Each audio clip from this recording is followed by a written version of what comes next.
পেঁয়াজি খেতে কার কার ভালো লাগে বলো? আমার তো খুব ভালো লাগে। সন্ধ্যাবেলায় চায়ের সঙ্গে পেঁয়াজি তো জমে যায়, মুড়ির সঙ্গেও খুব ভালো লাগে। তো আজকে বানিয়ে নিয়েছিলাম পেঁয়াজি। ওই জন্য পেঁয়াজটাকে প্রথমে দেখতেই পেলে কেটে নিয়েছি, তারপরে লবণ দিয়ে প্রথমে আগে চটকিয়ে নিয়েছিলাম। এবার এর মধ্যে দিয়ে দেওয়া উপকরণগুলো দিয়ে দেবো।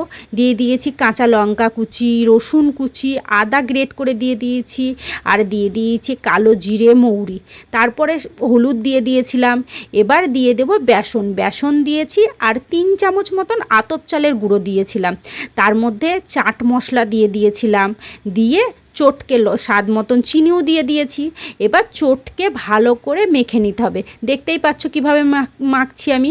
আর এখানে আমি কুচি কুচি করে কারি পাতাও দিয়েছিলাম, তোমরাও দেবে। আর এখানে চাইলে তোমরা একটু সাদা তিলও দিতে পারো, ডিমও দিতে পারো। আমি এগুলো কিন্তু দিইনি, ডিমটাও দিইনি, তিলটাও দিইনি, কারণ তিলটা আমার খাবে না বাড়িতে। আমার মা বোনরা, 1 বছর বোনের বিয়ে হয়নি তো, ওই জন্য ওরা তিলটা খেতে পারবে না, এটা আমাদের নিয়ম। ওই জন্য তিলটা আমি দিইনি, আর ডিমটা আমার কাছে ছিল না বলে আমি দিইনি। তোমরা চাইলে এগুলো দিতেও পারো। তো আর দিয়ে দিয়েছিলাম জিরে, দিয়ে তারপর ভালো করে মেখে সাদা তেল বসিয়ে লাল লাল করে, দেখতেই পাচ্ছ কীভাবে ভেজে নিচ্ছি। গ্যাসটাকে কমিয়ে হালকা আঁচে ভাজবে। আর এইভাবে পেঁয়াজি বাড়িতে ভেজে দেখবে, দোকান ফেল একদম। তো আমি তো বাড়িতে এইভাবেই বানিয়ে নিয়েছিলাম। তোমরা কিভাবে বানাও অবশ্যই আমাকে বলো, আর কাদের কাদের পেঁয়াজি খেতে ভালো লাগে অবশ্যই আমাকে জানিও। তো আজকের মতন টাটা বন্ধুরা, ভালো থেকো।